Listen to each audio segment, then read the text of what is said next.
Boom!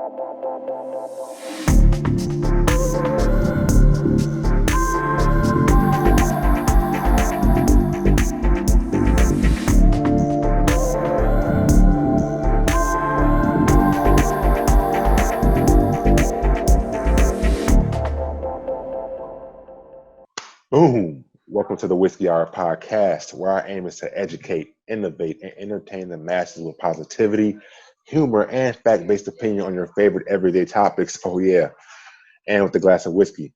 We're brought to you by T3 Photography and Media Production. If you enjoy vibing with us, don't forget, hit the subscribe button below so you don't miss out on any content or high-profile updates. I'm your host, Big Phil, and I'm joined by my man, JJA. Say what's up to the people. Hey, it's your boy JJ on the Whiskey Hour podcast. Look at us on Spotify. Look at us on Anchor. Anyway, Google. We all out there. YouTube, Facebook. Hey. Just come find us. We there, baby. We there. So, as you know, our show is titled the Whiskey Hour podcast. So to kick it off, we like to go around the table and just share our thoughts on some of our favorite whiskeys or what we're sipping on tonight. So, Jay, I'm going to let you go first, man. Tell me what you got in the cup tonight, man. All right, so tonight, man, which our guest speaker will be coming on here shortly, Miss Heim, the master distiller at Eastside Distilling. When she comes on here, she can give a better description than I can. But today, going down the Riviera with some redneck bourbon whiskey. And where's that coming from? Hey, this come out of I believe it's out of Portland. I can ask Miss Heim better on this, but I think it's out of Portland, up that area. But hey, listen, this Redneck Riviera. Hey, one thing you guys want to know about this, and all of our veterans out there, is when you buy this alcohol, proceeds will go to veterans organizations, which Miss Heim can probably give us a better description of that. But hey, proceeds go help the veterans, so you can get drunk and help a veteran at the same time. And without getting court-martialed. Just in case you guys and gals don't know, and this was not on purpose, but our podcast is hosted by three veterans, two retired and one serving. It's kind of ironic how that happened, it was by coincidence, but hey, we strongly support our veterans past and present, man. We strongly support them, So we have a special guest with us this evening. We have Miss Melissa Heim, a master distiller from Eastside Distillery. She was so kind enough to give us samples of her Redneck Riviera whiskey, which we enjoyed for us to sample. But most importantly, a lot of the proceeds from that whiskey goes to veterans. And as you know, as we said earlier, myself, Jason, and our other co-host, Eric, we're all current or past veterans ourselves. So we're glad to have you on the show, Melissa. Yeah, thanks for having me, guys. I will tell you, as a former redneck, now city person, I really like that Redneck Riviera. Yeah. Yeah. I know. Who thought a girl in Portland would be making that brand? Interesting. Yeah. Okay. Can you tell us a little bit, how exactly, so when I buy that whiskey, what are the proceeds, if you know, how does it actually go towards the veteran organizations? Yeah, so John Rich, who's our partner in this product and project, he owns the brand Redneck Riviera, and then a whiskey is just part of his brand. And the brand has existed for about 11 years, so it's apparel, it's all kinds of things, and he's been giving a percentage of the proceeds from those products, for a decade. So when we made the whiskey, we didn't know what percentage to get, but now it's on a sliding scale based on sales. And I talked to John today and wanted to get the most recent numbers. And so the sales of the Redneck Riviera whiskey specifically, which was only launched in 2018, has already given over $500,000 directly to Folds of Honor. Wow. And that's awesome. It is awesome. And yes, it has funded 100 scholarships to date for children and spouses. That's great. That's amazing. I'll tell you, as a former 100% veteran retired, that's really good to hear that, because there's a lot of veterans out there, especially with their children and things like that are trying to figure out how they're going to get that college paid for. And it's good to know that some of those proceeds are going to help their children get their college educations. Yeah. All right, Phil. Hey. All right, I guess some of the questions would be, what exactly is a master distiller? Yeah, right. Yeah, we do a lot of paperwork. Yeah, it's one of those terms that's kind of bestowed upon you, but there's not a lot of certification that goes around it. It sort of comes with experience. So I've been, distilling and producing craft spirits for 12 years, and I, won't flout that I'm a master of anything. I'm a master of what I do specifically for Eastside Distilling. So I am Eastside's master distiller. in blender, but there's no way I have mastered the art of distillation by any means. I also did martial arts for 25 years. I'm not a master martial artist by any means. So we are not. You definitely have to touch that up. I am. If I see her coming down the city block, I'm turning around and going the other way. Unless you give me some whiskey, and then I might have a conversation. No, I might just charm you with jokes. Who knows? So I'm going to ask you a question, Melissa, that I'm sure you get all the time, but I just have to know. So how did you get into distillery? Yeah, I don't get tired of it because you've never, talked to a 4-year-old and asked them what they wanted to be, and they said, "I want to make booze," and you're like, "That's interesting." Watch that one. Yeah, I'm gonna watch you closer. No, it was complete happenstance. I was a liberal arts major, and I think it comes with the territory. Writers, tend to be drinkers, but that's also not true. It's who you know, not what you know. So that's the kind of like in a nutshell. So I, being from Portland, grew up around the craft beer scene during its nascent days, and now to what it is. It's like the mecca of craft beer. So I actually worked at a brewery, and the brewery had a distillery, and I met the distiller and just kind of like hung out a lot. And nice. yeah, and it was just a matter of timing. When I walked up there, I couldn't tell you what the still was to any other piece of equipment. I was like, "So you make the liquor?" And he was having a life-changing moment and decided to go to law school, and just happened to ask the right question at the right time, and said, "Do you want to learn how to do it?" And I said, "Nah, sure, whatever." Yeah, I'm game. Wow. Yeah, totally. It's open. What are the chances of that just happening, It's so random, completely serendipitous. And, my parents are just super proud that I'm not a street poet. And they're like, "Oh, thank God." English major has a job. So. Well, I'll tell you, hey, if you guys over there at Eastside ever need some master tasters, me and Phil, we feel that role pretty good. I'm going to tell you, me and Phil, we are connoisseurs of the alcoholic beverage. You're master tasters. And hey, listen, I won't even charge you for my services. You just give me some of that free liquor over there, and we're in good shape. I like how you're just honest about it. Phil might fall in the mash. You might not ever see him again. He might be floating around them tubes. So what would be your favorite type of whiskey that you've encountered over the years? So I started in rum. So whiskey was actually new territory for me. But now that's old territory. So I didn't know what kind of whiskey I liked. Now I tend to lean towards maltier whiskeys versus corn forward whiskeys, just because it's a matter of mouthfeel and drinkability. I can really drink malt whiskey. Yeah. But bourbon holds a place in my heart because that was the first whiskey I made. Yeah, no, bourbon.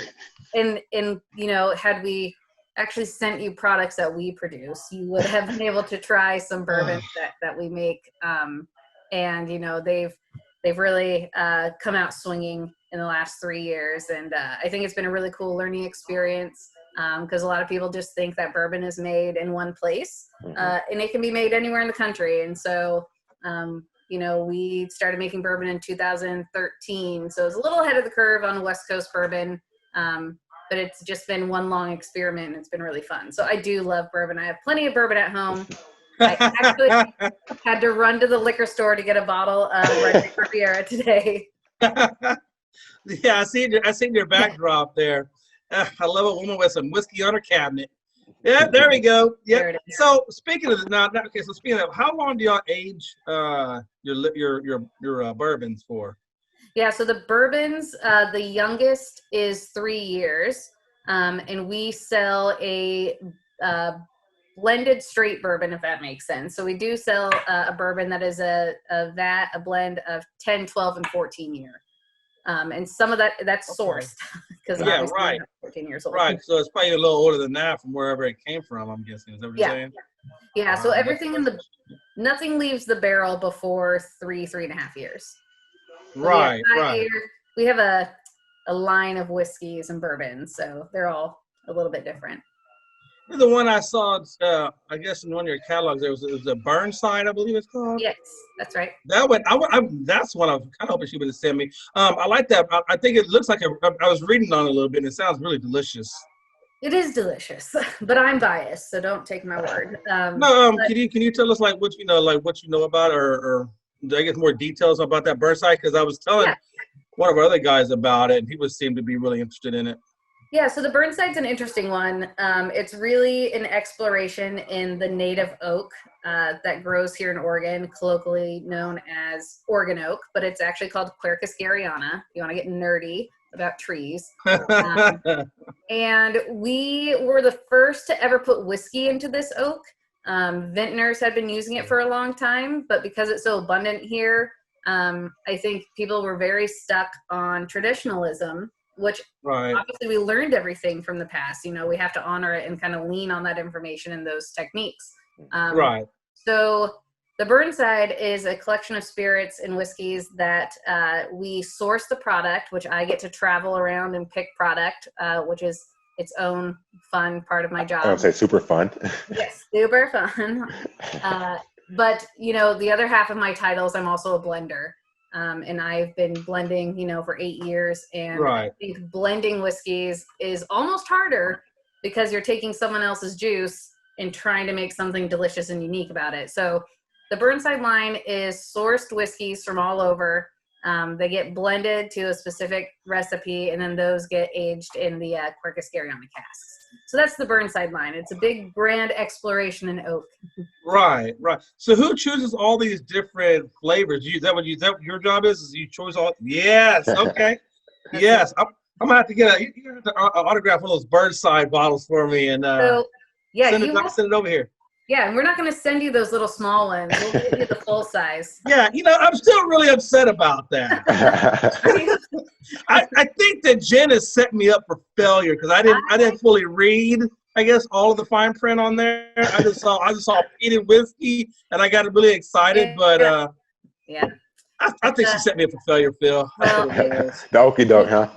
You won't be disappointed when you try it.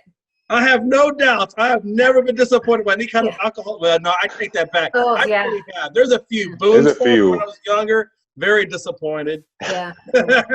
After tasting notes, hot garbage. But no, I do like that Redneck Riviera. So if Burnside is better than that, and then I know I'm in for a treat. Yeah, no. Tell Jen, hey, she got my address. Tell her that she can send me another bottle, and then I'm gonna have you come back on again, and we're gonna talk about some Burnside. Yeah, I get nice and liquored up on it. So, Melissa, do you think that the art of distilling or the process of crafting spirits and liquor is it kind of an underrated art, or do you think it's actually starting to grow in recent years? I think it's getting more attention in the recent years, and that has to do with just the industry in general. You know, when I started. I was the first female distiller west of the Mississippi. Oh, wow. That's a lot of space. That's good. That's awesome. Now we have 7 in the state of Oregon. And so that just kind of reflects the growth of the craft spirit movement. And people, you know, it kind of follows the beer and food movement. People are more, a little more interested in what they're putting in their bodies and where things come from. And, you know, because of that, you know, the community has really become a little more engaged in what we're doing. So I would say the last few years have been really great and educational, and people are understanding how much work goes into it. You know, people always ask me, what would you do differently? And I would say I'd go get an MBA, because running a distilling business, you know, it's incredibly complicated, let alone the distilling part. But yeah. So your ingredients that you guys use, those I'm assuming those are local ingredients that you have around you, or do you also have that sourced in?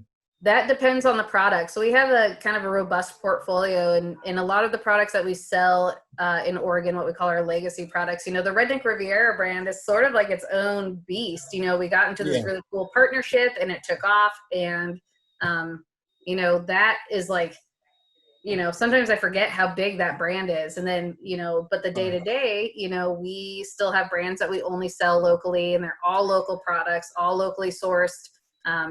You know, they're sold in our community, purchased in our community, and they're a much more niche kind of thing. And then Redneck, you know, he had a vision, and we were just there to help support that vision. Help catapult him a little bit. Yeah. So, so you guys in your line of whiskeys, y'all coming up with anything in the near future that's gonna shock the world? What do I have up my sleeve? Well, I always hey, that's have, what I want to know. Yeah. We always have product aging. You know, one of the tricky parts of this industry, especially with aged spirits, is that you have to predict trends while setting trends. And so you're always in a state of creation. So you're never bored. You're never sitting around waiting for the next thing. You're creating the next thing. You're taking risks. So between me and our other master distiller, I would say he has some very interesting rye whiskeys that he has aging. And mind you, it's not him and mine, but it really is his and mine. We're like, what you got? We work together. Still, what are you doing? But those are all your babies. Those are your they're all of our babies. And, you know, hopefully one day you wait for that moment, that pivotal moment where one bartender is like, I'm interested in this. And you're like, hell yeah. Like, I've been aging that for 4 years. Like, it's time to put it in a bottle. Yeah. So when they picked up, when your Burnside came out, were you like, yep, that's my baby? Yep. That was a 6-year, in the making product and brand. Right, so that really is a big deal because it's such a long waiting period. It was a long time. Yep, long waiting period. We are now distilling because we do distill whiskeys as well, not just sourcing fun stuff and blending it. Travis has led our single malt program for the last 4 years. American single malt, you know, you might know of a couple of them. Maybe it's sort of off the radar. It's kind of in the know. But we truly believe that might be the next big thing, and you have to invest in it now. So American single malt, you know, you'll see. We did a couple small releases already, and it was well received. How far out are you guys? You're in terms of like the map of the U.S. How far do you guys deliver your whiskeys? Because so for example, I'm in Georgia, but right now I'm in Houston with my parents. But I live in Georgia, Where are you? Just kidding. I know, right? I'm like, I'm all over the place. But I've looked at liquor stores in Houston, and I've looked at liquor stores around the Savannah, Georgia area, and I haven't seen this brand yet. So eventually, are you going to make your ways down to this area, or is that just maybe a local liquor store that didn't pick it up? Yeah, are you talking specifically the Redneck brand? The Redneck and even the Burnside. Yeah, so we actually have national distributorship of the Redneck Riviera brand. That essentially went viral. It broke all the rules of a brand launch. And most of the time it's kind of grassroots and you go through the bars and then, you know, you kind of get into, you know, the next level restaurant and so forth. Yeah, we were picked up by major retailers right out of the gate. So that product is in 48 states. And we do work with the distributor. So it is a little hit and miss. You know, they'll focus on areas and it really is kind of up to the individual stores. Obviously, right, pick it up. We have boots on the ground, you know, sales folks have to do all the heavy lifting for us. But yeah, that product is all over Texas. It's in Georgia. We have a salesperson in Atlanta. Okay.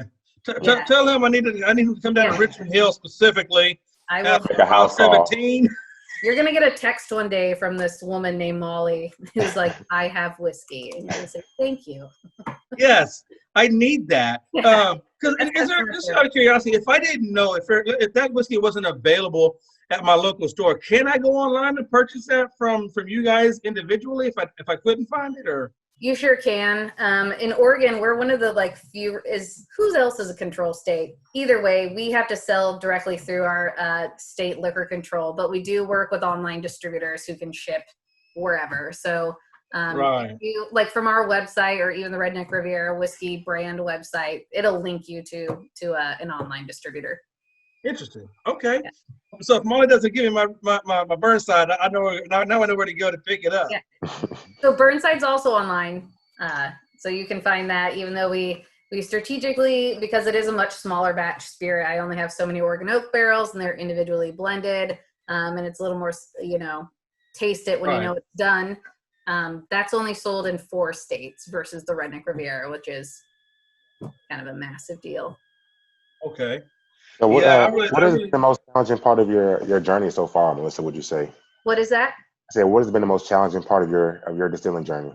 Oh yeah, that's I would, you know, I might have to say me, which sounds, you know, kind of, it's not a cop out.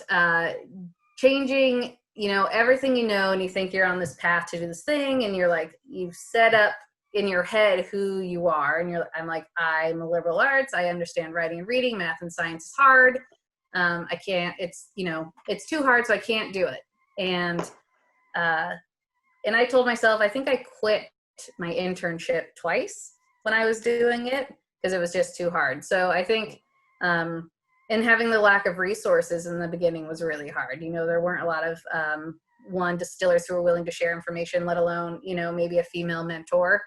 But I just chose to become that mentor. So, besides the self-doubt, which was kind of nagging for the first few years, and then learning the actual technical, aspect of distilling, there was challenges all along the way. And there's still challenges during, this day, and it's navigating the COVID landscape and trying to sell liquor. It is. That's the new challenge. Yeah. But in those early days, it was a lot of self-doubt and kind of a lack of resources. So I guess speaking of the COVID, are you guys actually producing any kind of like hand sanitizer stuff out of your facility? We did not choose to produce sanitizer, but I was really on the kind of ground floor and front line with that. I serve on a national guild for distillers, as well as a member for a couple guilds. And the efforts to produce sanitizer in those first few days when the shortage became very apparent that it was widespread, was, some of the activities were a little cavalier to say, people wanted to help. And then later we started to see, this actually, we're not doing this safely, or we're not doing this correctly, or we didn't tell the FDA, or we're not putting the labeling on, our consumers don't know what it is. And there's, you hate the bureaucratic part of it, but we have to do it safely because we're giving it to our community. So by the time we got caught up with all the regulations, and how to do it safely and get the blessing from our insurance, because we're a publicly traded company, not that that really matters, but God forbid I produce something and hand it off. We need the same quality control checks with the sanitizer as we would with a whiskey. And we didn't feel comfortable. And by the time we did, it was the market was kind of flush. So we did not. Hey, if y'all can get some of that down here in Georgia, I know there's a few shelves that are quite empty of that sanitizer. It's like, man, they go so fast. It's like the toilet paper. It's crazy. And, it's easier to get Everclear than hand sanitizer. Crazy. And that is true. And I've been kind of an advocate of like, hey, we're all crafters and intelligent people. There's about 10 million YouTube videos of how to make a really quick sanitizer at home.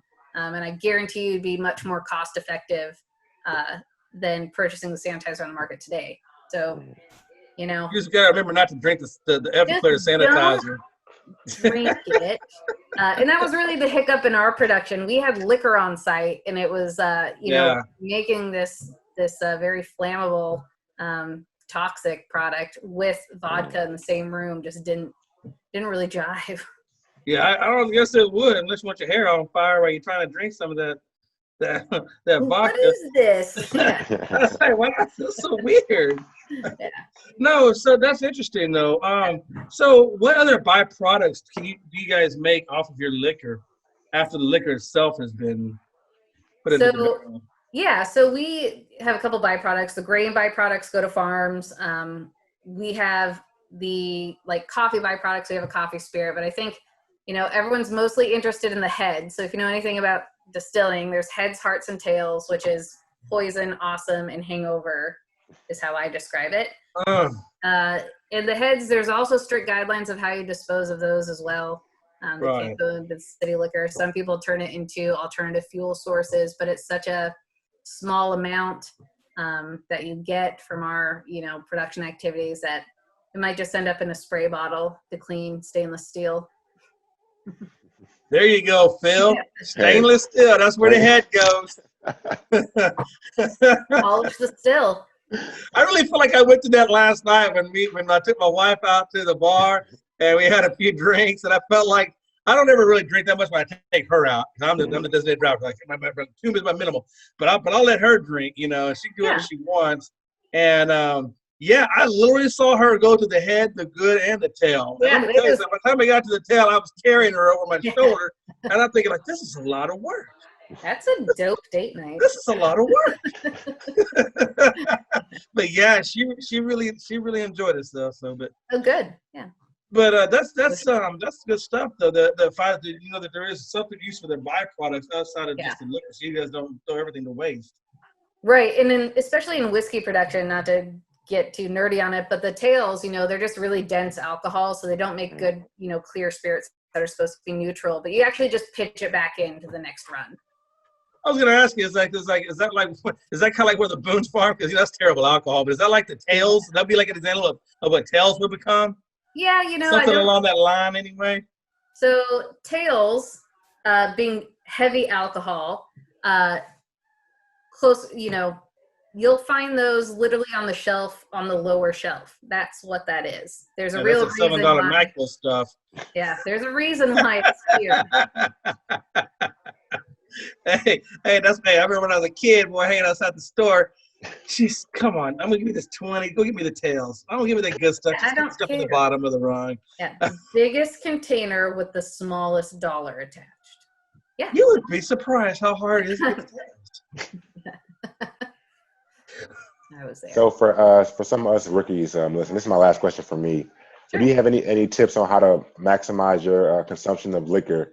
I'm an ice guy myself, so I've caught a lot of flack for putting ice in my whiskey, but how should you properly consume your liquor to maximize the taste and the flavor? Sure. So, and that's, again, it's very specific, but I will tell you foremost, liquor is a personal experience. Drinking liquor is a personal experience. You should always drink it how you enjoy it, because if you don't enjoy it, it's not worth drinking. Mm-hmm. So if you like it with water, you like it with ice, that's exactly how you should drink it. But you can always get more if you shake and strain. So you can do that with the whiskey and drink it neat, Mm-hmm. Shake it with ice or just stir it in a glass. Really, I don't have a shaker. I'm not a bartender, but I'll just put it in a glass with a bunch of ice, stir it vigorously, and then strain it. And now I have a chilled, semi-diluted whiskey. But you're not going to drop, whiskey is 80 proof minimum, you're not going to drop that thing down that much. I produce some whiskeys at 92 proof. It's a little bit higher just to allow people that leeway who want to add ice or want to mix it with other products. But, if it's neat and you're like, this just isn't enjoyable, fix it. For years, I have tried to help this man in his drinking game improve to the more upper echelons. Mel. Man. But he hasn't got there yet. I had to teach him how to swirl his drink to get the ram to watch the legs. And then I had to tell him, hey, you got to put the nose in there. Hey, you got to smell the tannins and all that stuff. And I can use Google too, Jason. Yeah, hey, you are one click away. Right. Knowing. But I feel like he's getting better at the drinking game. He doesn't have so much of the connoisseuring as he is in the appreciation of the alcohol. See, and that's me. I don't like all alcohol, but I appreciate the effort that went into it. Exactly, Oh yeah, yeah. I think it was so. Okay, so I know that when you're making the alcohol, it's clear. But does the color come from the barrel itself? Is that where the color? Okay. Sure does. So why doesn't? Unless you are a conglomerate type spirit, and then you just add coloring. Which we don't want the conglomerates. We want the old school. I want my oak in there, literally. That's right. You want to taste it, right? Yeah. But so it's all clear off the still. Yeah. So I guess based on that logic, then, so like the vodkas and the clear, there's no barrel. They just go straight to the bottle. That's why it's still clear. Okay. Yep.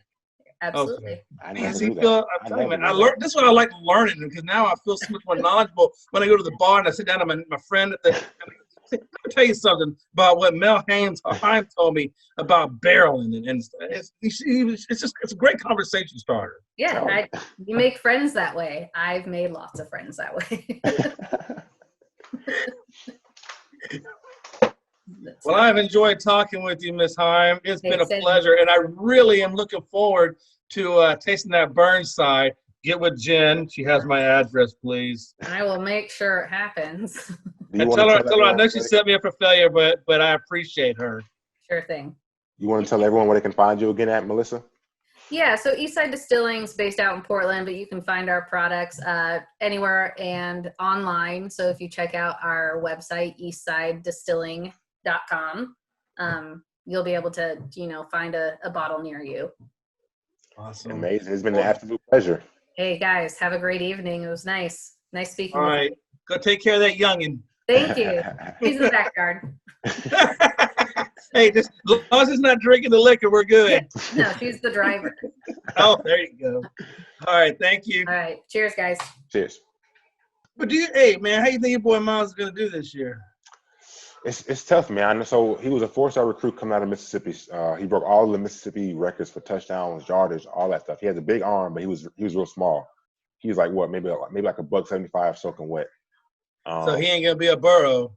I mean, that was like 4 years ago. So fast forward to now, he's about 215, 220. He's bigger. He sat behind Burrow for 2 years. We haven't seen him play much, so I think he can do good, but it's hard because we have Joe Burrow to look upon and to compare it to. And Joe I've never seen a quarterback as cool and calm in a pocket like him, dude. Man, they're expecting big things out of Wisconsin this year. Really? Yeah. I guess we'll find out, man. I think this year in college sports, me and you and Eric are gonna have a good time talking about this craziness. And you know what? I think I watch more college than I watch like professional nowadays, anyway.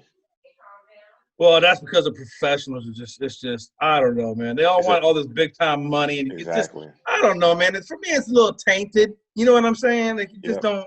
It's money. It's a money thing now. It's not about there's no purity of the game anymore. Like in baseball, they just want a shit ton of money. The actual league itself wants to play a longer season, but if they're going to give them the money, then they're going to shorten the season because there's not a whole lot of money to go around because of the COVID-19. So they're trying to figure out how they're going to afford all this. And they already have guaranteed contracts. I mean, so they're already getting almost 100% of what they make. Right. Yeah, if they're taking care of their money, they're making more money than you'll ever see in a fucking lifetime. Dude, that's why even in this little short this season or whatever, they're still gonna make a boatload of money, man. And that's why I can't sympathize with athletes, especially with the ones that go broke, because you know what? Hey, maybe you weren't educated enough to learn how to handle your money, but you had money, man. There's people around them that talk about them. Sure, their agents give them talks. Hell, even the league, when you first go into the league as a rookie, they give you classes on that. Yeah. You go in there, you learn how to deal with your money and all the outside issues. I mean, it's really structured very well. Now, some will listen and some just want to go bling bling. Hey, if you want to go bling bling, well, it's on you, guy. Just take what you get. Dude. I'm just saying, from my perspective and where I see life at, it just. I'm like, God, just give me a third of what you got, man. I'll be happy. I'll be good. Yeah, I don't need $10 million. Just give me $800,000. I can give me $500,000. I'll be straight. Mm-hmm. I'll be $500,000. I'll be straight. I ain't got no worries. These dudes over here crying because they want $45 million guaranteed, not $43 million guaranteed. Like, get out of here. And that's gonna bring my next topic. We're gonna talk about how I think Dak is overrated for what he's trying for the payday he's trying to get. I don't know, man. Because look at it, right? First off, he was a 4th round pick. He was never expected to be the starting quarterback in Dallas, but Romo got hurt and he played well in the preseason. He's done more than Carson Wentz has done. He's done more than only person who's done more than him has been Patrick Mahomes because he won a Super Bowl. But I mean, his numbers are right there with but I look at it from his perspective, the salary cap is gonna go down now because of COVID, but it was projected to go back up. So it's a lot of money, but it wouldn't have been as much with the new salary cap. But you think he's not as good as that payday regardless? Man, that's a good question, man. I mean, everybody wants to get paid. For me, man, I guess my internal conflict is just that he hasn't produced in the playoffs yet to the level of which Mahomes, who's been in the league less time than he has, and a few other guys. You know what I'm saying? I just look at that and I'm thinking like, guy, these are elite guys, and you're a star, but you're just not at the – because with the weapons that he has at the wide receiver and the running back and the offensive line position, he's got a dream. If you threw Jeff Goff or anybody in that damn situation that has a decent arm and can work within the offense, those guys can look like superstars. Yeah, but you know what I'm saying? How much of that was play calling? Because if you look at who Dak Prescott was in college as opposed to what he is now, he was more dynamic of an athlete, and more so in the mode of like a little bit of a slower Lamar or like a Cam Newton. As far as he was a dual threat quarterback, but the play calling now is let me just three step drop or hand it off to Zeke.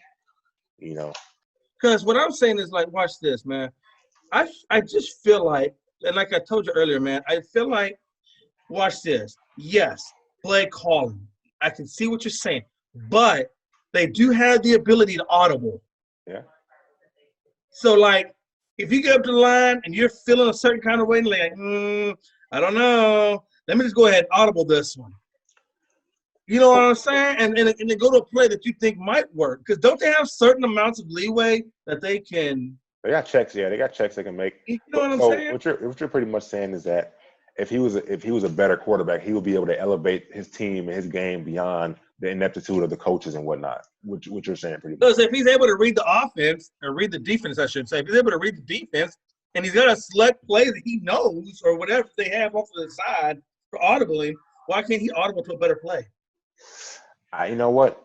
My personal opinion, I think that NFL players have two mindsets. They either want to win the championship or they want to make as much money as they can before they get out. And so I think from that perspective, I think Dak is being selfish because so right now you have a lot of pieces around you and you're not winning with that. So why handicap your team even more by requesting to be the highest paid quarterback, which it may seem like a bargain later on down the road. It may not, depend on how the salary cap fluctuates. But if the goal is to win a championship as a quarterback, as long as I'm making within a reasonable range of what a player of my caliber and my statistics say, I'm trying to put as much money back into the roster as possible. And that's my point. So if Mahomes isn't even getting above 35 million. I think is he getting right at about 35? So what they're saying about Mahomes is they're saying that he might not even ask for the big contract because they're saying that he wants to keep winning. And that may be, and that's what I'm saying. I guess that's kind of where I'm going at. Mahomes deserves the big contract though. He deserves it. Of course he deserves it. Yeah. Of course he does. I guess what I'm saying is, yeah, does he deserve the big contract? He probably wants because you're right. He is a team. He wants that trophy. He got enough money. He knows he's getting paid well. He knows he ain't gonna have to work a day in his life when he leaves. So he's not, and that's what I'm saying. He's probably good with his money, so he's not stressing the money. He just wants to go out there and win trophies because the money is going to come. But Same thing with Dak, I mean, honestly, Phil, if I'm giving you $31 million, come on, man, really? But Mahomes is into me, and Mahomes is also in a better situation than Dak as far as culture as well. Because let's be honest, the Dallas Cowboys are ran and coached by Jerry Jones, right? I would say this: you're right to a certain level, I get you because under Jason Garrett, which was a puppet of Jerry Jones, you're right. Put it this way: if you got rid of Jerry Jones and Jason Garrett and replaced them with Andy Reid, I bet you the Cowboys will win a championship. Oh, I have no doubt. It's a culture but thing. I think, but really, I don't think they need to go out and get Andy Reid. I think McCarthy is going to be not that puppet type, and McCarthy can develop a quarterback. He couldn't get it done with Aaron Rodgers. He did get it done, though. He does have a Super Bowl with them. But Aaron Rodgers got a little bit He got that Super Bowl when the Green Bay Packers had their best roster possible, and when Aaron Rodgers was a young man, was young and killing it. Not saying that they wouldn't have won it regardless, but he had the best. But he has a lot. But you know what, though? But he does have a lot of really good offensive coaches and defensive coaches on his staff that has some really good pedigrees. I think he will. I do think if Dak really wants to be the best quarterback he possibly can, I think he has a good instructor in Mike McCarthy.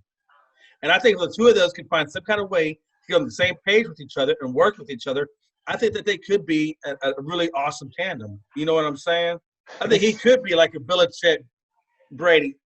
Not exactly like that, but you know what I'm saying? Like in that same mold maybe where they're both working together. I just think Dak needs somebody who will say, okay, this is what my skill sets are. Help me develop whatever it is you think I need to get to the next level. I'm going to work with you. You're going to work with me. And I think they could do it. I really – because I know he developed Aaron Rodgers to a certain point. You know what I'm saying? They've been competitive, McCarthy's definitely going to be better than Garrett. I don't think that he's the coach that's going to help you guys win a championship. I think he's going to do a lot better than Garrett, but I think not just because of the last few years with Green Bay, but to me, he's just not the progressive-minded coach as like the Andy Reid or the Sean McVay or the Sean Payton or even the guy in not Chicago, but the guy in dang, I can't think of his name, but I think his coach. I don't know. The verdict is out on McCarthy. I have open minds with him, but I don't know if he's the guy to bring you guys to the promised land. I don't know either. Honestly, I don't know. I just know two things. Can't be worse Number than Garrett. one, hey, number one, he's not going to be a puppet like Garrett was with Jerry Jones. I think he will stand up a little bit more. And I think that's why, I do think he's going to stand on his own principles about what he could bring to the team. Number two is I feel like he has a pedigree. He's won a Super Bowl. He does know what it takes to win a Super Bowl at least. He knows what it So looks he like. can help at least guide in that aspect. Because you got to understand, the Cowboys haven't had a Super Bowl quality coach since Jimmy Johnson. Everything from Jimmy Johnson up to now. The best slot they ever had was after Jimmy Johnson was when they had Wade Phillips. And they had a good little stint. They did have a decent little stint with Bill Parcells. But you know what? But you guys messed up at too? Because I want to say at one point in time, you guys had Sean Payton on your coaching staff.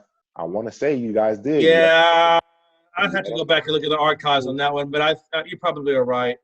But I'm really surprised the Cowboys haven't really gone a little bit more after Adams. Adams, the safety out of New York, the Jets. He's a hometown boy. He wants to go to Dallas. That's what he wants. And he's good, dude. He's still young.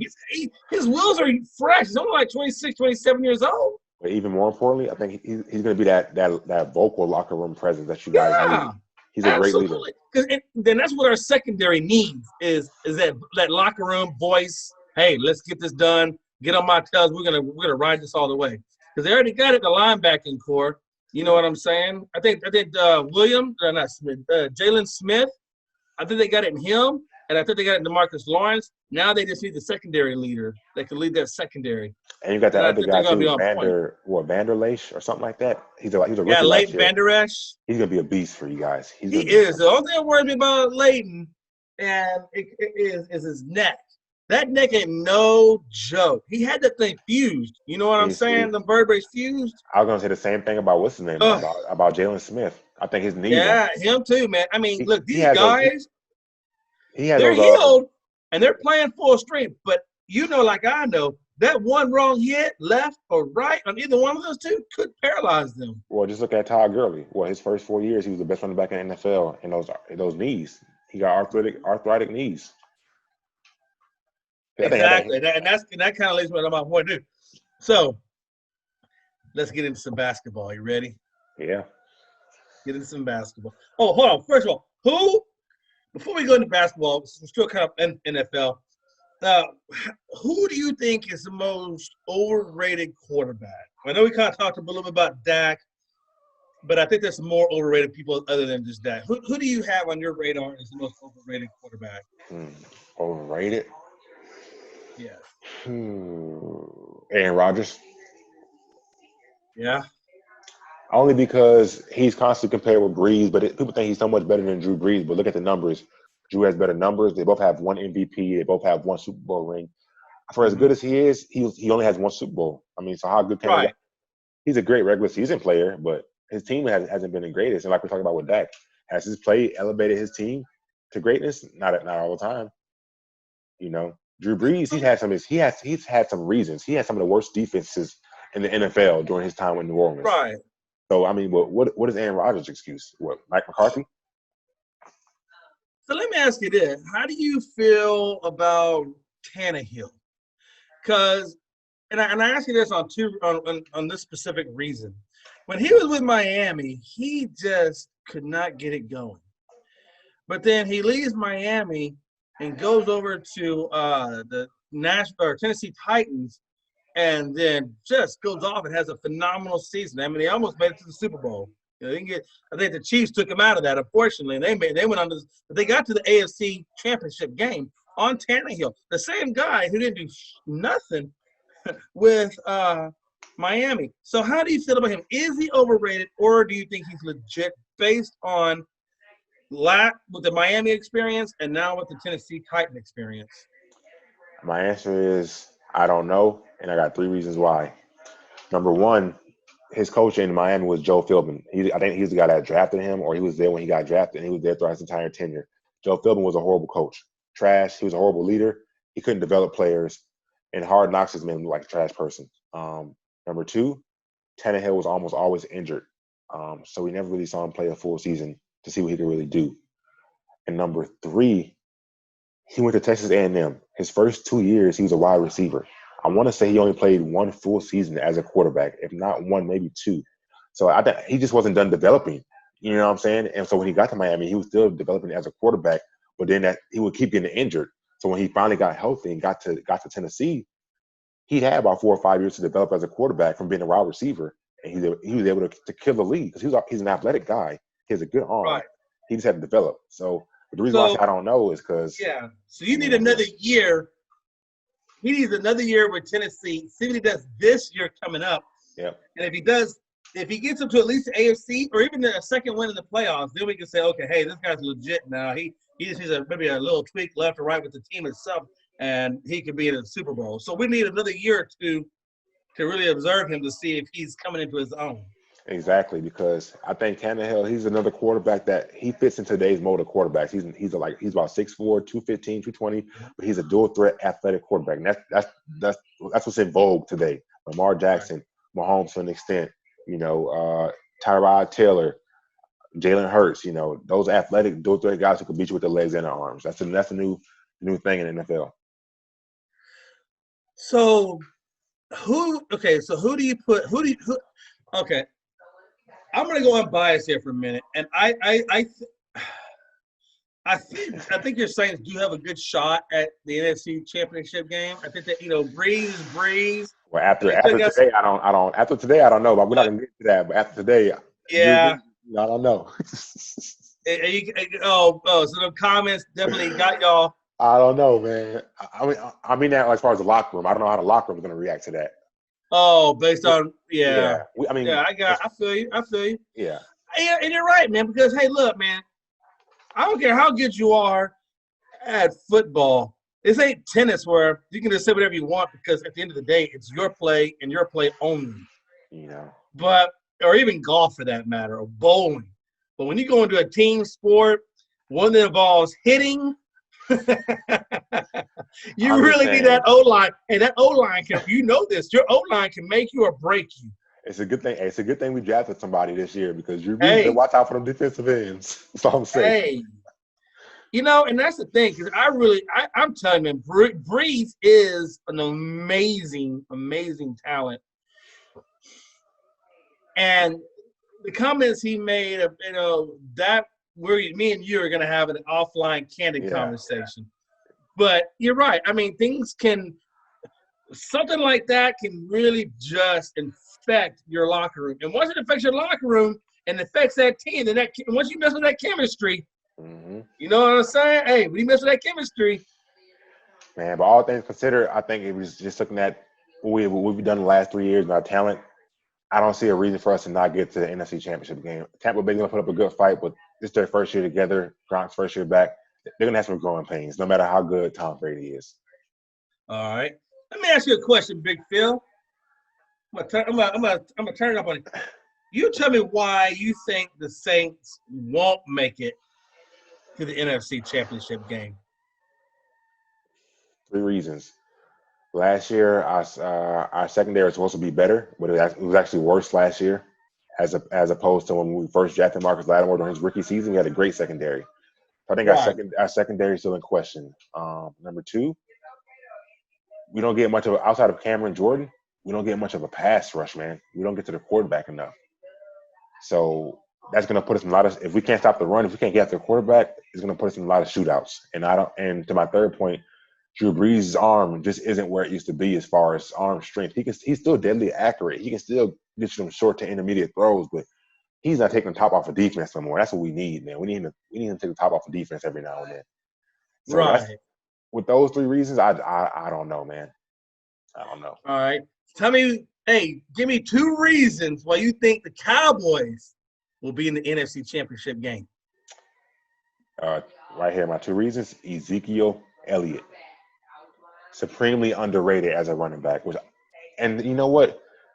I shouldn't be surprised because we live in a generation of what have you done for me now and show me something new. Like every new toy, it gets all the talk. First it was Ezekiel Elliott, then it was Todd Gurley, then it was Saquon, the best running back in the NFL. Like every new running back is the best running back in the NFL, but no one has done what Zeke's done on a consistent basis outside of Todd Gurley.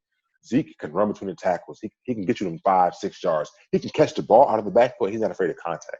I think if they utilize Zeke right, the offense should run through Zeke regardless. Period. Yeah. Amari Cooper should be a secondary option, and then what's his name? The guy from Oklahoma they just drafted, CeeDee Lamb. He should be their third option. Yes. You guys have a great. I don't believe in your defense the way you guys do, but from an offensive standpoint, and hopefully if Mike McCarthy is as good as you advertise, yeah, they should be able to put up points at least no less than like 25 points per game, 30 points per game. I don't see. Because I really think, based on like what you said, I think the offense. Our offense is on point. We're not gonna have no problem on offensive side. I think Dak's gonna be okay. I think the offense will be just fine. But to your point, what makes me nervous is our defense. Now they went out and got a lot of players for that the front 3-4 side of it. The linebackers and their edge rushers. I think they're fine. You don't have a leader on defense though, man. Watch this. We got Gregory, Smith, Gregory's Lawrence. Lawrence is a beast. Boy. Post. I'm saying, look, what I'm saying is we got our front. No, when people understand, people go sleep on that. That's a tough line. Our front, they got Smith, Van Der Esch, and probably most likely Sean Lee and this other guy, Benet or whatever. That front part is solid. Well, who's stopping Julio? Who's stopping DeAndre? And that's exactly. I'm glad you brought that up, Big Phil. Because that's what worries me about Dallas. What worries me about Dallas is that secondary. Now, I'm going to tell you, they brought in Trayvon Diggs, Bama guy. I think he's a project. I think he's still needs a little bit of tweaking, but I think he's going to be all right. What worries me, and they brought in Clinton Diggs. I think he'll be all right. But I don't think Clinton Diggs is the answer to that. They got Xavier Wood playing the free safety. I think their strong safety is going to be Clinton Diggs, if I'm not mistaken. But I truly think that if they if they can wiggle some kind of way to bring in Jamal Adams? Yeah, Jamal Adams. Yeah, that's the first name. He's an LSU guy. I know. Hey, I got you, brother. Hey, listen, LSU, Ohio State University, dude. Listen, I really believe if they bring Adams into that secondary to be the leader of that secondary, I really think that secondary is going to drastically improve. I really believe that. I think that they can do it. As long as you got a leader leading the brigade, I think they can do it. And that's what you need. You need his leadership almost more than you need his talent. You don't even need his talent because you have key talent on defense in certain positions. You have nobody to direct them. We haven't had leadership in our secondary since we had Rod Woodson. Is it Rod Woodson? Woodson, period. I think it's Rod Woodson. I always get that name. Am I right? You know what I'm talking? You know what I'm talking about? Also, you haven't drafted very well at cornerback. You haven't drafted cornerback. We never have. We had Newman. Yeah. And then we had Morris Claiborne from LSU was a bust. Morris Claiborne. Man, what happened to Morris Claiborne? To be honest, they were projecting him to be better than Patrick Peterson. What happened to him though? I just think mentally he wasn't there. I don't think he could understand the game from a mental aspect. He had the talent to be the best, but the game was just too fast for him. I thought it was just too fast. I think Cowboys are going to be okay. I do believe the Cowboys will make the playoffs. I do believe that they're going to lead the division. And I do think that they'll get at least past – I do really believe they're going to get past that first round. After the first round, I don't know. Because then that competition is going to take the next step up. And I don't know how we're going to fare against that. Because I do believe you will be in the second round. I believe the Saints will be in the second round. I think – So you think you guys are beating Seattle again? I think you guys got lucky beating Seattle this year. I do believe we're going to beat Seattle. I really do. How does Seattle really improve? Honestly. What has Seattle done to really, really, really improve?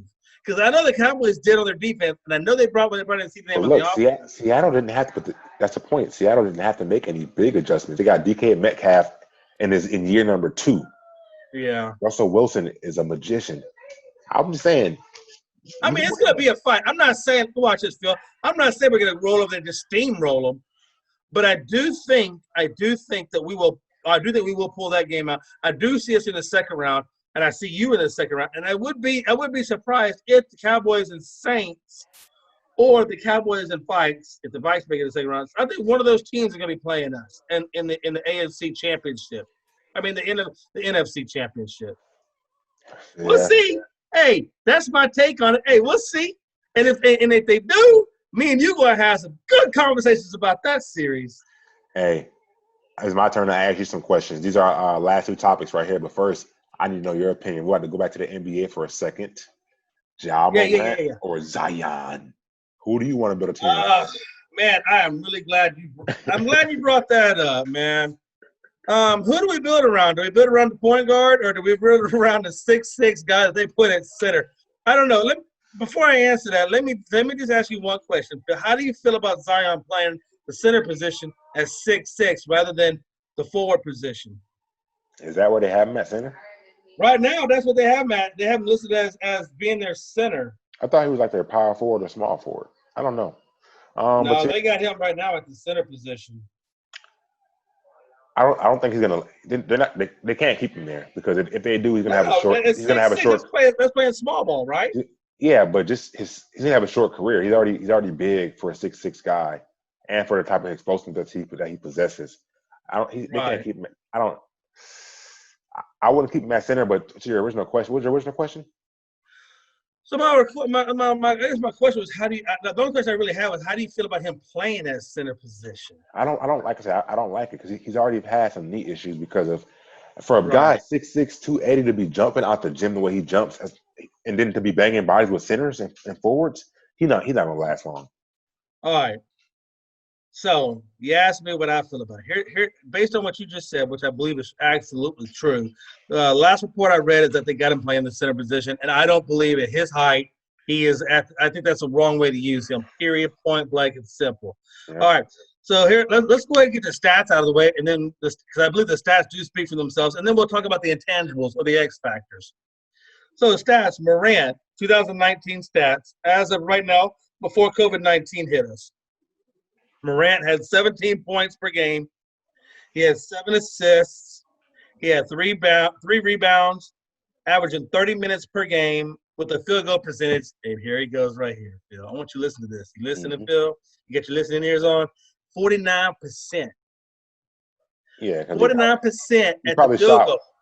He probably shot one 3 a game. Watch this. I just want you to hear that. 49%, right? Mm-hmm. As your point guard.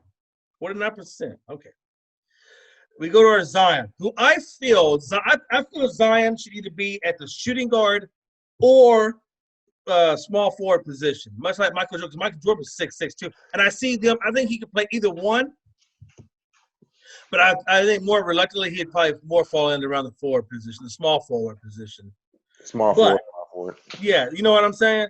But even okay, but let's look at his stats. His stats: he averaged 23 points per game, 2 assists, 6 rebounds, and 29 minutes a game. Mm-hmm.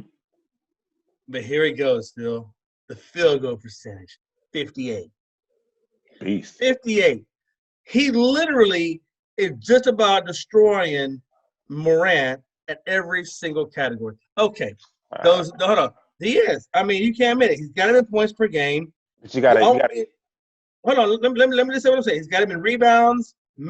He's playing less minutes. Field goal. All the major stat categories he's leading in. The only category he's not leading in is the assists.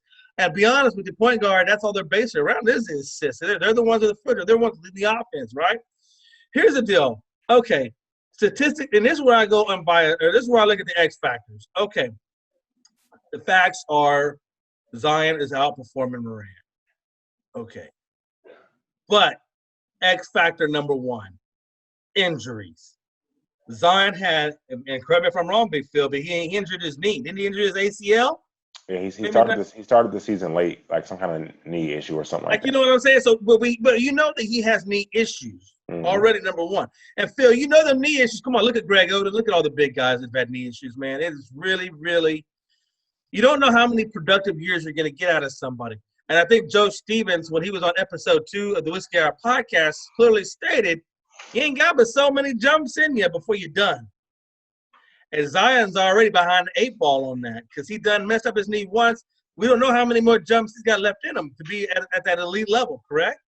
Yep. So, injuries. Zion is the more injury-prone versus Morant. So so on performance, I would give that to Zion. Healthy-wise, I would give it to Morant. So, who do we build around? do we build around a guy who can create lots of magical plays at the point guard position? Do we build our team around him, or do we build our team around Zion, who I believe is the more athletic of the two and certainly produces more than the two, but is injury plagued? So you're either going to go healthy and playing at a good level, or Michael Jordan-esque but injury prone, and that's our conundrum. Where do we go from there, Big Phil? I pick Zion, but I pick him for a little bit different reasons. I pick Zion because Morant started. Well, he played almost every game this year, and his production inserting him into the lineup, it didn't really move the needle for the team as far as their win and loss record. But immediately when Zion got onto the court for his team, one thing that Zion did that Ja Morant didn't do, he made his teammates better, and by doing that, he increased the morale of the team. He increased the productivity of the team, and New Orleans started to win games. So Morant as a point guard, because he's the point guard, he's going to have the balls in his hands. So he's going to have a lot of assists. Assists don't necessarily mean you're a good point guard that you make your teammates better. It's either pass the ball to a good shooter, he's going to make the pass, he make the shot. Zion, he made his entire team better, and he did more in less time than Morant did, and he came off an injury to do what he did. I think long term they're probably going to keep him as power forward, so he can use his mismatch of size, strength, speed, and explosiveness to battle against some slower centers and power forwards. But I take Zion because of for the intangibles and his impact he had on the rest of the team. All right, two questions. One, Rookie of the Year. Zion. I'm going with Zion. I'm going to go with Zion. But I want people to understand out there, Ja Morant, hey, buddy, you're playing a damn good season right now. A really, really good season. I don't want to take nothing away from what Ja Morant has done with the Memphis Grizzlies. Because he has kept those – let me tell you something. Ja Morant has kept those Memphis Grizzlies in the playoff hunt. Well, look, man, let me tell you something. But I still think that Zion is just that generational player, like Kobe, like Michael. I think he's a generational guy. And the only thing that scares me about that, and what makes me nervous about that, is his health. The only downside to Zion is his health. How many years do you think Zion's going to be? How many years do you think he's going to be effective? Do you think he can go, 14, 15 years like Bron?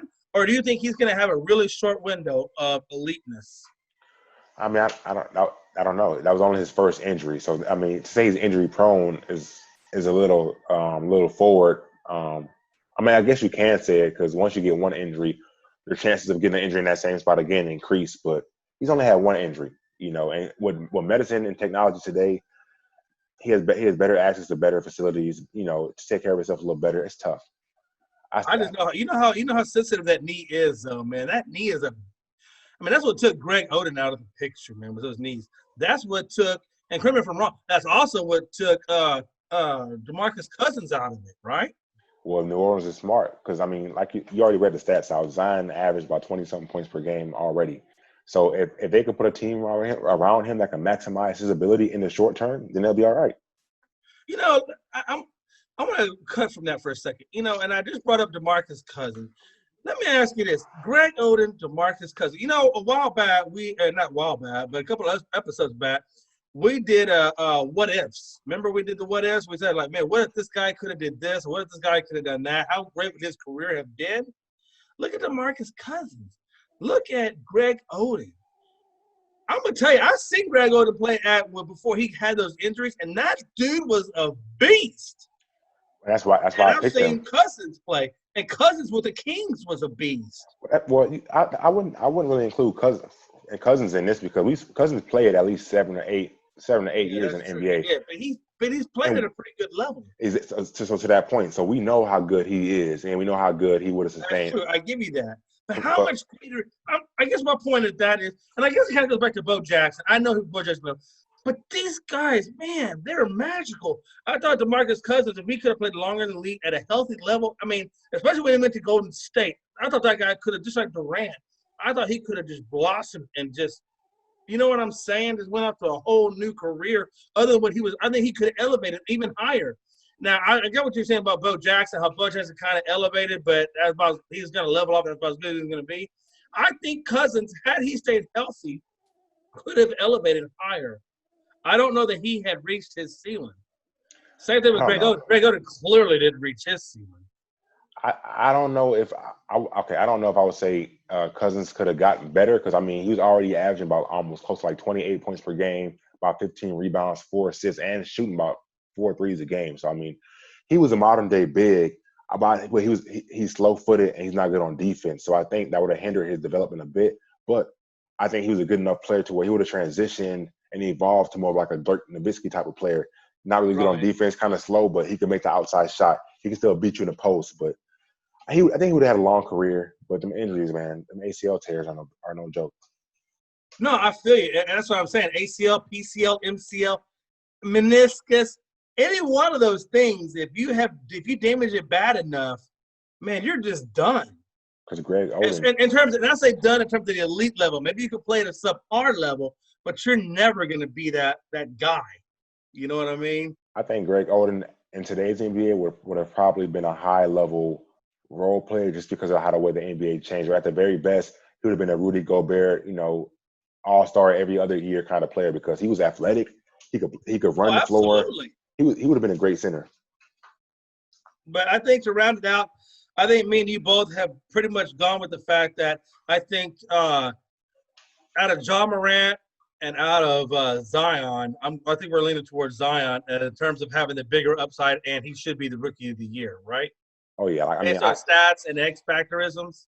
I'm not even I'm from New Orleans. I'm not a Hornets or Pelicans fan, but I've watched some of his games, and if you watch the games in their totality, it's like the players around him could feel because Zion, he plays with a lot of energy. Absolutely he did. And to me, the biggest thing was Zion made Lonzo Ball better, and Lonzo Ball is an engine to New Orleans because Lonzo Ball has the potential to be a great player. Lonzo Ball and Zion, to me, they were born to play together. Watch out for that tandem moving forward. Watch out for that tandem. All right, so let's talk about the NBA season, man. We're talking about 22 teams. Then we're going to go into October and do playoffs in October. And then after the playoffs, and I think October 12th, they said, was the last day of the finals. So after the 12th of October, then we're going to go into draft, and then we're going to go into what was the other one, Phil? It's a draft, and then we got Summer League. I think it is Summer League. So anyway, we're going into the draft right after that. Right after that 12th season. What do you think about – who do you think should make that – I don't want to speak on the East Side because I don't really know. I need to try more on the East Side. But who do you think since you're a Lakers guy and I'm a Rockets guy, so I want to kind of keep it to, at least for right now, the West, the Western Conference. Who are your 11? Now, look, we already know Clippers, Lakers, and Rockets. I would put those three. But after those three, who else do you got? I guess you'd have Portland. To be honest, I mean, I wouldn't even. No, only way you can do it is, to be fair, is just go by the rankings. To me, I'm picking the top 10 teams by ranking, by ranking from each division. And if you didn't get chosen, I mean, because it would be the same way in the regular playoffs, Yeah, right. Exactly. Unless they were trying to mix it up to make it more exciting or something. But I don't. To me, the top 10 teams from both divisions should go head to head. But who you putting as your 11 teams? Watch this. We got Lakers, we got Clippers, we got Rockets, we got Portland. You got Portland. Hold on, they didn't make they weren't on track to make the playoffs, were they? I thought they were. I think they're going to be in the 11 teams. Jazz? Yeah, they'll definitely be in 11 teams, I guess. So yeah, Utah will definitely be added. Portland will be added. I got to add New Orleans. Just if Zion is healthy, I got to add New Orleans because if they get hot, they get hot. And who else is in the West? Denver. Is Denver in the West or they're in the East? No, Denver should be in our – no, Denver's in the West. So I would put the Nuggets in there for sure. The Nuggets are exciting. Jazz, Nuggets, Jazz, Nuggets, Portland, and New Orleans. Those are the 4 extra teams I would add. Okay, that's what I'm looking at. All right, let me ask you, man. Hey, look, I want my Rockets in there, but there's no way in hell in small ball we're gonna last that long. And I'm conscious to understand that. So I'm really looking at the 2 teams I think they're gonna come out of the West are gonna be the Lakers and Clippers and the NBA West showdown. Tell me why you think the Clippers will win. The Clippers are going to win because Anthony Davis, he's going to get injured at some point in the playoffs like he always does. And then LeBron is just not going to be able to carry that team by himself. Could he do it? Yes. He can carry them to 7 games, but he can't win that 7th game. Right. I think Anthony, because look at it. You got Kawhi and you got Paul George, both younger than LeBron, play the same position, do the same things. Without AD, who's going to help LeBron? Who's going to help stop Kawhi and Paul George? Nobody. Not a single person. So, all right. So we're looking basically at Anthony Davis, Braun versus Paul George and Kawhi Leonard. With a healthy Anthony Davis, no one can stop a healthy Anthony Davis. He's unstoppable. Yeah. Now listen up. They do have McGee at their center position. Well, they got McGee and Dwight Howard, but they're just at this point in their careers, they're just role players. No, they're role players, but what I'm saying, those are still pretty decent role players because watch this. Howard is a rebounding monster. He can still do the rebounding side of it. You got McGee, who has an NBA championship to his pedigree already, so he knows what it takes to be a champion. Yeah, but neither one of them are. Those are 2 X factors right there that you really can't ignore, right? But neither one of them are guarding Paul George and Kawhi, though. I get you. No, I get you. But watch this. Okay, so here's my question. This is what I think is going to come down to between the Clippers and the Lakers. What's going to come down to that is their role players, their bench players, and I really put the edge right now. And I know you don't want me to hear me say this to you, man, but right now I got to go with the Clippers because of Morris and a few other guys that they have on there that I can't name right now, but I know they have a few other. But Morris, I think Moncrief Morris. Is it Moncrief? Is it Moncrief Morris? Well, I'm probably saying his name wrong. But more, you know what I'm talking about. The Morris came from Boston Celtics. That guy is a perimeter shooter. Well, we have his brother. We have his brother. I know you do. I think no matter what happens, I think it's gonna be really awesome, and I think we're gonna have a great conversation on that. Now I know you gotta go, but I got one more question for you, Bud. One question I got is Trevor Lawrence, Clemson.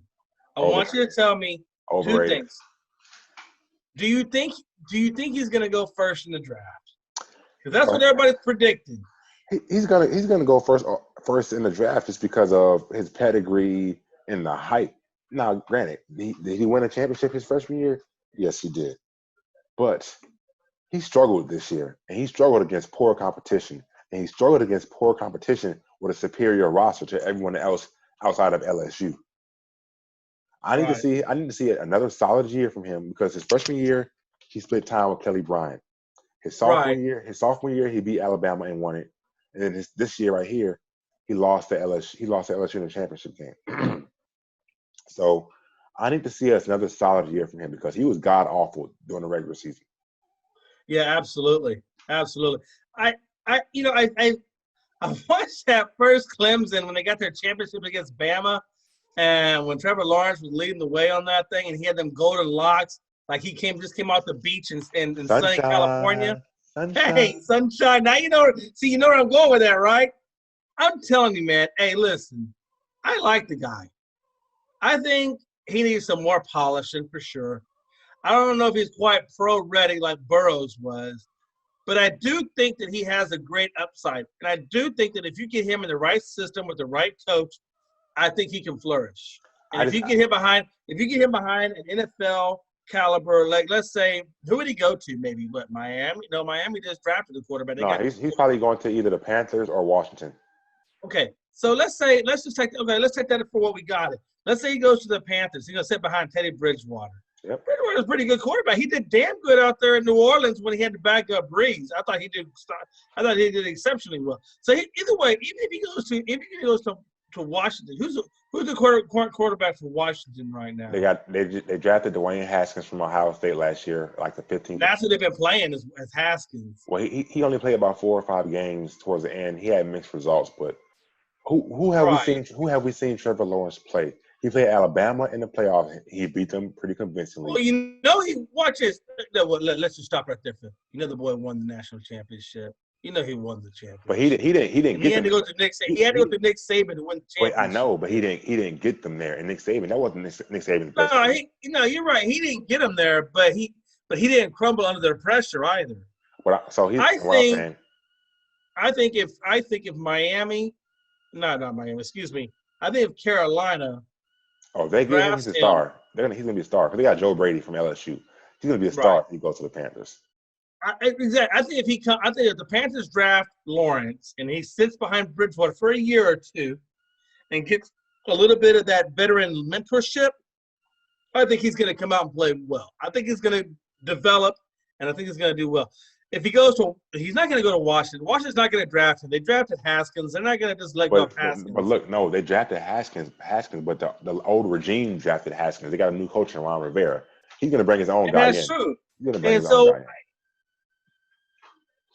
I think if he goes to Washington, he's it's going to be a quarterback battle between him and Haskins. It will be. There's only 4 places he can go. He can either go to the Panthers because they got Teddy Bridgewater as their bridge quarterback for sure.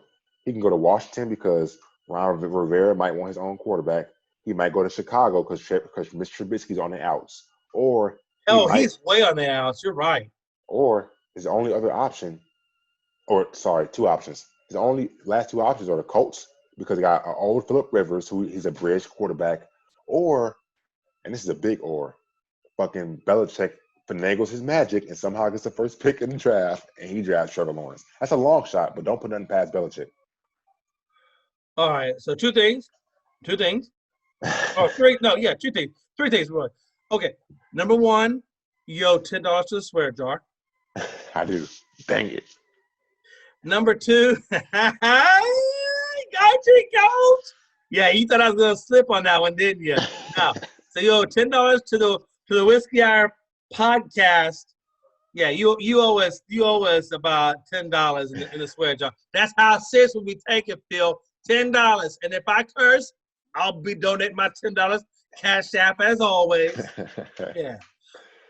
So my number 2 thing is, I do think that either if Stidham doesn't play well this year, and if he doesn't, if Eric, who in Stidham we trust, if he doesn't do well, Eric's number 1, Eric's going to cry. Number 2, yeah, New England could trade up in this draft and pick Trevor Lawrence, and Belichick could put his little stamp on it. If he does that, it's over with. Exactly, and I feel you. I think that if Stidham does step up and Stidham does do well, then, yeah, Colts will be another great landing spot. Trevor Lawrence better hope that when he hits the draft, that 1 or 2 things happens. Either he goes to the Colts or he goes to the Patriots. Because if he goes to the Colts, he can sit behind – I think the Colts will be the best spot for him because he can sit behind Phillip Rivers, who has had marginal playoff success, and he can absorb things. You know what I'm saying? And I think Indianapolis would put a good system around him. Now, if he went to New England, I'm not going to lie. Look, Brady was a 6th-round draft pick, and how long did Bledsoe last once Brady was in the picture? I think Bledsoe lasted a game or 2, and then Brady was up the back, and those 2 just took it to the next level. So I do think you know what I'm saying, though, right?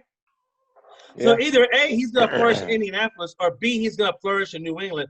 But honestly, if I was him, I would be praying to everything that is NFL worthy that he lands in one of those 2 teams. And there's not, hey, look, he better hope that Stidham just crashes and he can just take over that spot. But either one of those teams, I think, would do him justice. You agree? Yeah, I mean, he's the kind of talent that, honestly, as long as the coach has Panthers. I guess I should say Panthers because you made that point. You said he could be okay in the Panthers organization. He just better hope to God he doesn't go to Washington. Well, they're turning over a new leaf, so we'll see. I think like you said, I think his best 2 spots will either be the Colts, Patriots, or either Carolina, with the 2 realistic ones being Carolina or the Colts. But he's the kind of player that honestly you can plug and play. 6'5", 220, mobile enough, strong arm. He's the kind of guy you can plug into any system, and he'll have a decent amount of success right away. I agree with you, Big Phil. Hey, ladies and gentlemen, you vibe with me and Jay, man, tonight. We had Miss Melissa Heim on the podcast from Eastside Distillery. Amazing conversation. We learned a lot. So tune in because she will be a recurring guest on our podcast. She will be back. We were short one of our hosts, Eric, tonight, but hey, I hope that you guys enjoyed me and Jay's back and forth, man. We put a lot of effort into this, and we just want to give you guys the best content possible. So you know where to find us on Facebook, on YouTube, at the Whiskey Hour Podcast. WHISKEY. And we have our podcast now on all podcast platforms: Spotify, Anchor, Breaker Audio, Google Podcast, and soon to be Apple Podcast, baby. Hey, we're coming at once.